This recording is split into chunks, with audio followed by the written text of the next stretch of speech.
Yes, यहाँ पे जो भी जुड़े हुए हैं बहुत अच्छे। चलिए तो आज की बात को हम शुरू करते हैं, प्यूरिफिकेशन, आत्मशोधन।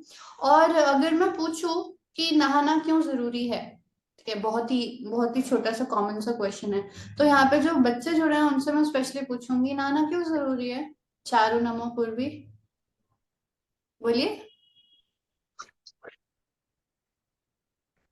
क्लीननेस रखने के लिए। क्लीनिनेस रखने के लिए, कितना एक साथ और बहुत स्पष्ट आपने बताया। सो क्लीनिनेस बहुत ज्यादा जरूरी है, आपने बिल्कुल सही कहा। तो यहाँ पे मैं आपके सामने कुछ ऑफ कोर्स एक कुछ स्लाइड्स के माध्यम से शो करूंगी कि किस तरीके से आप और बेटर चीजों को कर सकते हैं। ओके, सो आप मेरे को बता दीजिएगा जैसे ही आपको स्लाइड शो हो रही है, आपको दिखाई दे रही है? यस, गुड, ठीक है। आत्मशोधन, आत्मा मतलब सेल्फ और शोधन का मतलब होता है क्लीनिंग या फिर प्यूरिफिकेशन, जो कि फर्स्ट स्टेप है योग के लिए। अब नॉर्मली आप देख पा रहे हैं आजकल हर कोई व्यक्ति योग कर लेता है, कोई प्राणायाम कर रहा है, कोई आसन कर रहा है, बट हमें ये नहीं पता कि क्या वो शुद्धि की सारी क्रियाएं कर रहा है। अब वो शुद्धि की क्रियाएं कौन सी होती है जिन्हें हम नॉर्मली फॉलो नहीं किया जा सकता, नहीं किया जाता नॉर्मली। मैं आपको दिखाती हूँ। हठ योग, हठ योग का नाम आपने सुना है, कहीं ना कहीं तो सुना होगा हठ योग, जिसके अंदर हार्ड हार्ड आसन करते हैं। हमने पहले भी इस बारे में डिस्कस किया था। पर हठ योग की जो शुरुआत होती है वो षटकर्म से होती है। हठ योग कहता है कि एक घड़े की तरीके से जो ये शरीर है इसकी सफाई बहुत ज्यादा जरूरी है। उसकी सफाई के लिए उन्होंने क्या क्या दिया है? धोतिर्वस्तिस्ता नेति लोलिकी त्राटकम तथा कपाल भातिश चेतानी षटकर्मानी समाचरेति, ये उन्होंने दिया। यानी कि उन्होंने ये सारे 6 प्रोसेसेस दिए जिसके थ्रू हम क्लीनिंग कर सकते हैं। अब उसके अंदर धोती है पेट क्लीनिंग के लिए, नेति है अपने नेजल नेजल जो एरिया है उसकी क्लीनिंग के लिए, प्लस उससे जो हमारी नर्वस सिस्टम है, हमारे मन का वो भी हमारे ब्रेन का वो भी क्लीन होता है। नौली है, कपाल भाती है, कपाल भाती जिसको प्राणायाम भी कहते हैं, पर एक बहुत स्ट्रॉन्ग शोधन क्रिया है जिसका जो रिजल्ट होता है वो होता है हमारी बुद्धि की चमक के रूप में। ओके, कपाल भाती, कपाल मीन्स फोरहेड, भाती मीन्स शाइनिंग। ओके, तो इस तरीके से हमारे जितने भी ये त्राटक है, ताकि हमारे ना सिर्फ नेत्रों की सफाई हो बल्कि हमारा जो माइंड है वो वन पॉइंटेडनेस बने, पूरी सफाई के साथ एक्स्ट्रा जितना भी इम्प्योरिटीज है सब छट जाए। तो बहुत सारी चीजें जो हठ योग ने कहा है कि ये फॉलो करना है, बट आजकल हम देख रहे हैं लोग आसन कर रहे हैं बट ये सारी चीजें तो वो फॉलो ही नहीं कर रहे हैं। सो वो बेनिफिट क्यों नहीं होगा वो मैं आपको बताती हूँ। इमेजिन करके देखिए कि एक पाइप है, पाइप है वाटर का पाइप, ठीक है, पानी का पाइप। वो पाइप अंदर से गंदा है। ओके, पानी का पाइप है, अंदर से गंदा है, और उसके अंदर से हम जब पानी गुजारेंगे और उस पानी को अगर कोई पीने की कोशिश करे तो वो पानी गंदा होगा, राइट? इतना आपको समझ में आ गया। सिमिलरली जो हमारी नर्व्स हैं, हमारे अंदर बॉडी में जितने भी चीजें हैं, राइट, आप वेसल्स कह लो, ब्लड वेसल्स कह लो, नर्व्स कह लो, बहुत सारी जो है जहाँ पे ब्लड का भी प्रवाह हो रहा है प्लस प्राणों का भी प्रवाह हो रहा है। तो जब कोई व्यक्ति प्राणायाम करता है बिना शुद्धि के, सपोज वो बिना फ्रेश हुए कर रहा है, या फिर वो बहुत ज्यादा अनशंट खा रहा है और फिर प्राणायाम कर रहा है, तो वहां से प्रवाहित होता हुआ प्राण फायदे करने की बजाय नुकसान करेगा। हालांकि कपालभाति जैसी क्रिया शोधन करेगी, पर जो नॉर्मल डीप प्राणायाम है, आसन है, वही इम्प्योरिटी ऊपर नीचे सर्कुलेशन के साथ चली जाएगी। सो this is the science why cleaning is important. इसी तरीके से राजयोग में महर्षि पतंजलि ने कुछ नियम दिए हैं, जिसमें जो पहला नियम है, यानी कि जो 5 नियम है, सोच संतोष स्वाध्याय संयम सेवा, शोध संतोष स्वाध्याय ईश्वर प्रणिधान और तप। और इसके अंदर जो सोच है वो फर्स्ट नंबर पे आता है। सोच यानी कि क्लीनिंग, सफाई, कहाँ की सफाई? बाहर की भी अंदर की भी, विच इज विजिबल। बाहर क्या है?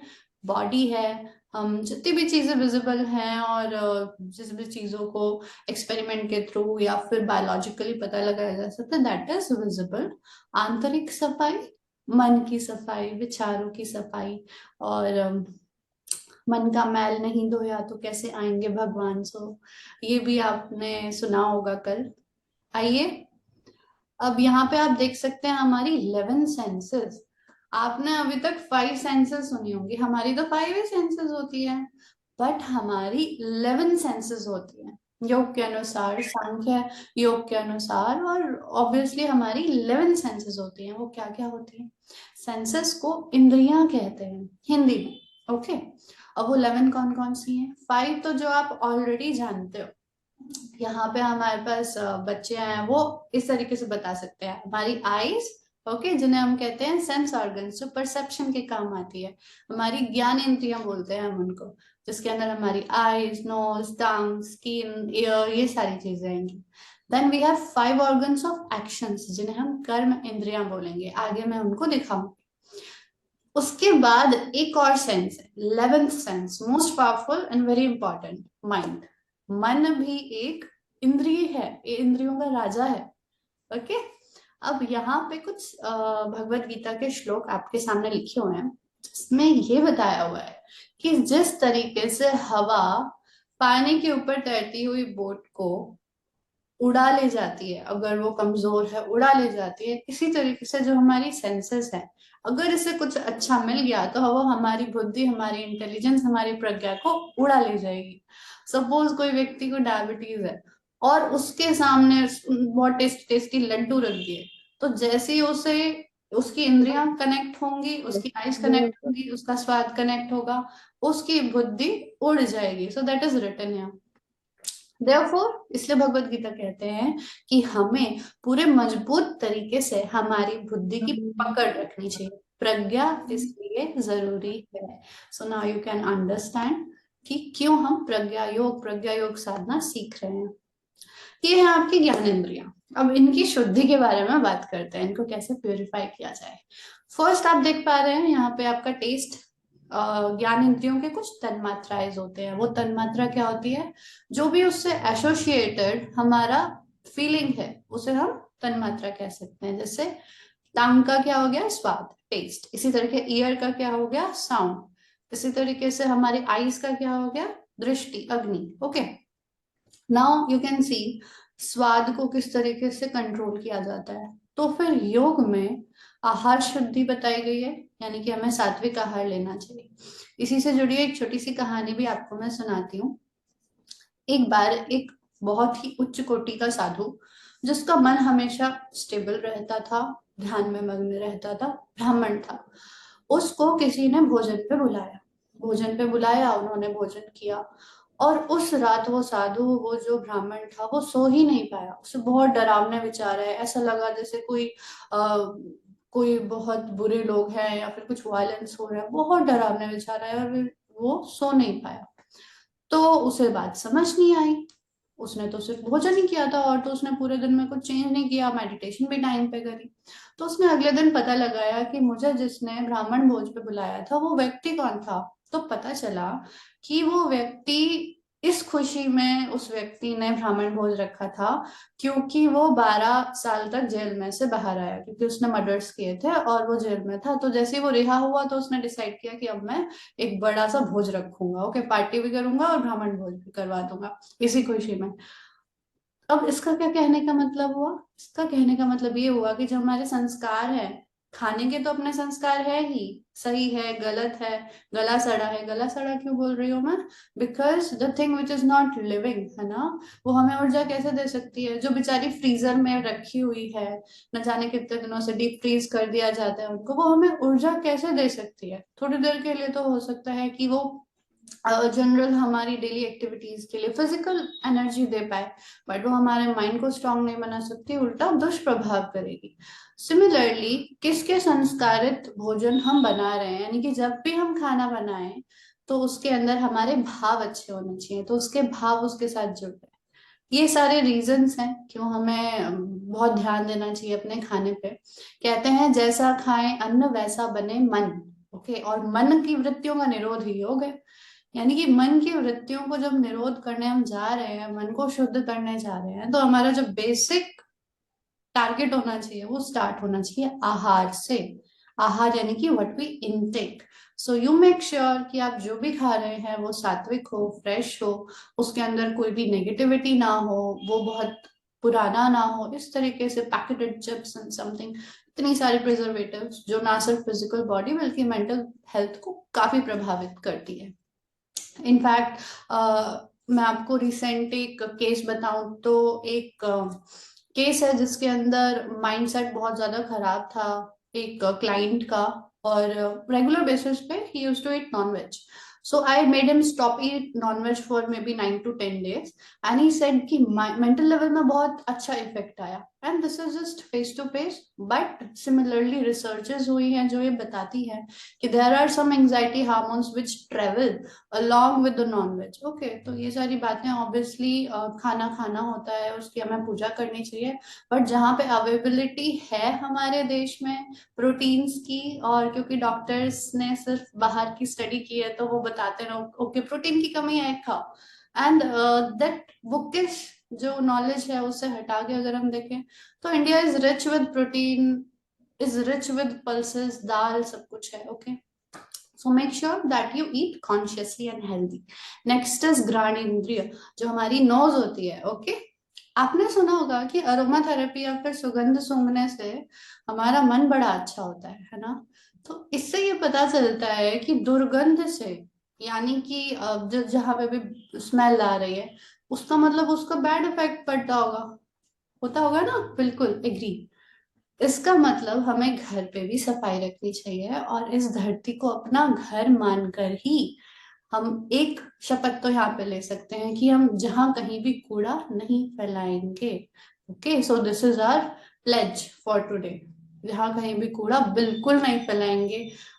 जब मैं देखती हूँ कि कहीं भी कूड़ा डाल देते हैं, सो इट फील्स लाइक कि माँ धरती है या फिर उन्हें एक डस्टबिन तरीके से यूज किया जा रहा है, so that really hurts. Next is कान, घ्राणेंद्रिय।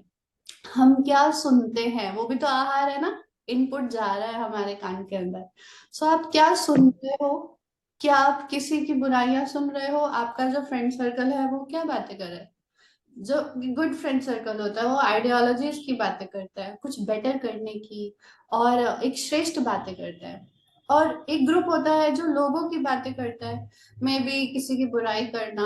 तो फिर आज एक और प्लेज हम ले सकते हैं क्या, कि जहाँ पे किसी की निंदा या दोष दिखाए जा रहे होंगे वहां पे हम अवॉइड करेंगे कि इट रियली डजेंट मैटर।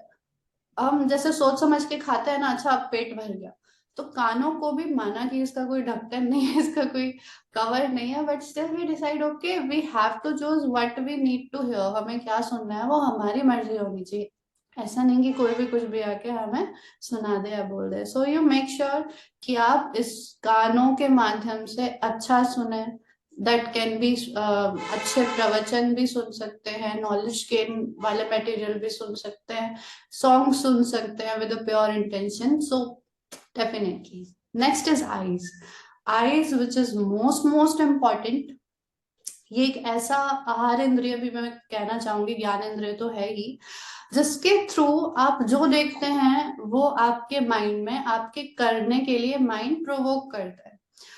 आपने शायद वीडियोस देखी होगी जो छोटे बच्चों को वायलेंस वाली वीडियोस दिखाई गई, फिर उनको रिसर्च के तौर पे पता चला, रिसर्च के अंडर पता चला कि वो मोर वायलेंट हुए, मतलब ज्यादा वायलेंट हुए। यानी कि starting from the early age आप बच्चों को क्या दिखा रहे हो और आप क्या देख रहे हो उसका डेफिनेटली प्रभाव पड़ता है, क्योंकि वो अंदर जा रहा है, इनपुट भी हो रहा है, प्रोसेस भी हो रहा है।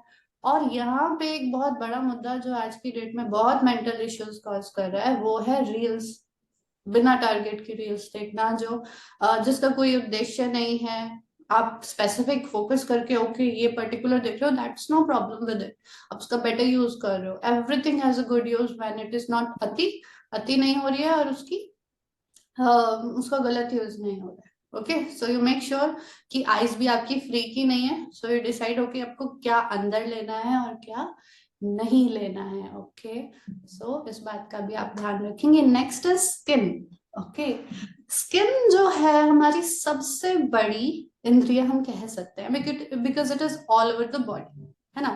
अब स्किन के अंदर क्या जाता है और क्या निकलता है, आपको लगेगा अरे स्किन तो स्किन होती है बस हमें प्रोटेक्ट करती है, बट नो। स्किन जो है ना सिर्फ ये टॉक्सिन्स को निकालती है स्वेटिंग के माध्यम से, बल्कि इसके हर पोर से प्राण को ग्रहण करने की क्षमता होती है। प्राण को ग्रहण करने की, यानी कि अगर आप किसी ऊर्जावान क्षेत्र पे जाते हो, क्यों आपको किसी मंदिर में या फिर किसी होली प्लेस में भी अगर कोई और धर्म है तो चर्च और इन सब जगह पे जाना पसंद है, क्यों? बिकॉज वो प्राण शक्ति है, वो आपके अंदर प्रभावित होती है। ऐसा तो नहीं है वो आप सिर्फ नाक से लेते हो, no, it it connects you and it is absorb by whole of your skin. तो अपनी स्किन को हमेशा साफ रखें ताकि इसके पोर्स जो है बंद ना हो। इसलिए हमारे वेदों में, शास्त्रों में कहा गया है, नहाना, जल के साथ स्पर्श तो अपने आप में एक हीलिंग है ही, पर नहाना, स्किन को क्लीन करना बहुत बहुत जरूरी है। We are done with the ज्ञान इंद्रिया। आई नो हम थोड़े से फास्ट चल रहे हैं बिकॉज हमें 11 इंद्रियां कवर करनी है। आपके कोई भी डाउट है आप चैट बॉक्स में लिख सकते हैं, I will address them later. अब आती है कर्म इंद्रियां। कर्म यानी कि एक्शंस। ओके, कर्म इंद्रियां कौन कौन सी होती है?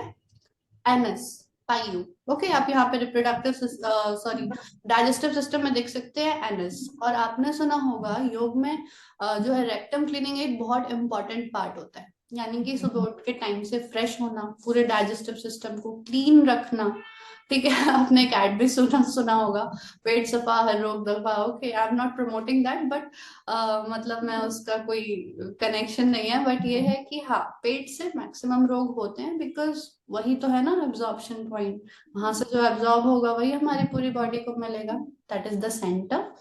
तो इसलिए आप कोशिश ये करिए कि हमेशा फाइब्रस फूड खाइए, जिसकी वजह से हमारा जो पहली कर्मेंद्रियां हैं वो अच्छी रहे। ओके, बाकी हमारे पास कुछ शंख प्रक्षालन और इस तरीके के हमारे पास एनिमा और इस तरीके के बहुत सारे टेक्निक्स हैं जो आपको किसी गाइडेंस के अंदर करना चाहिए, which helps in cleaning out all the impurities. Okay, next we have our reproductive organs. See, reproductive organs भी कर्म इंद्रियां हैं। इनके माध्यम से ये एक बहुत ही स्पेशल, जैसे कह सकते हैं हम, एक साइंटिफिक प्रोसेस है, एक मेराकुलस प्रोसेस है, जिसके माध्यम से एक प्यारा सा बच्चा इस धरती पर आता है। पर आज के टाइम पे आप देख पा रहे होंगे कि क्या चीज प्रमोट करी जा रही है टीवी पे, वीडियोस पे, नेटफ्लिक्स पे, एवरीथिंग, जिसके कस्टमर, जिनके फ्री कस्टमर्स नहीं बल्कि प्रोडक्ट्स बन गए हैं सब लोग। And the mind is so much diverted, mental stability is totally lost. तो आप देख पा रहे हैं कि किस तरीके से हमें एक कंट्रोल रहना चाहिए, एक समझ रहनी चाहिए that okay these are the things. Secondly, cleaning भी बहुत ज्यादा जरूरी है कि छोटे बच्चों को भी समझाया जाता है, okay you clean your self. Done. Next is legs, हमारे पैर। हमारे पैर, एक्यूप्रेशर में तो आपने सुना होगा, हमारे जो पैर के तल हैं उसके अंदर सारे पॉइंट्स होते हैं, पर क्या हमारे पैर सही दिशा में जाते हैं? पैर हमारी कर्म इंद्रियां है, उनको साफ रखना, उनको सजग रखना बहुत ज्यादा जरूरी है। So that is important. Next is hands, हमारे हाथ। को पता होगा हाथ पे कलावा बांधा जाता है, राइट? हाथ पे कलावा क्यों बांधा जाता है? एक भाव के साथ, सिर्फ रक्षा के भाव के साथ नहीं, इस भाव के साथ कि हम इन हाथों से हमेशा अच्छे काम करेंगे, हमेशा किसी की सेवा करेंगे, किसी का बुरा नहीं करेंगे।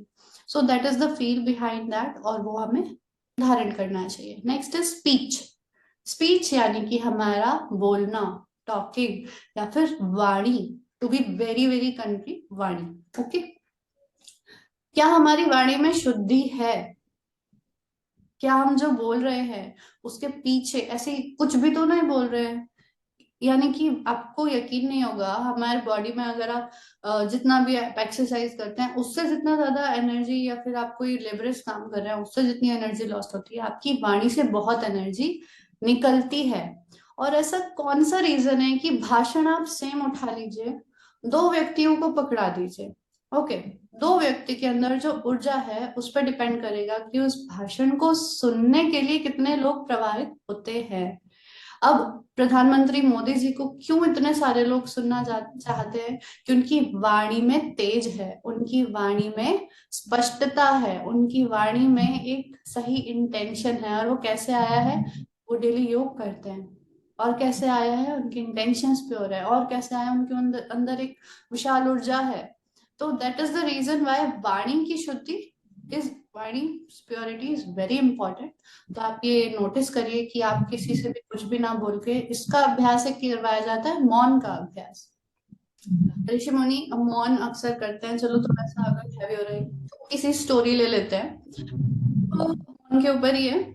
3 दोस्त थे, बेस्ट फ्रेंड्स, ओके, गांव में रहते थे।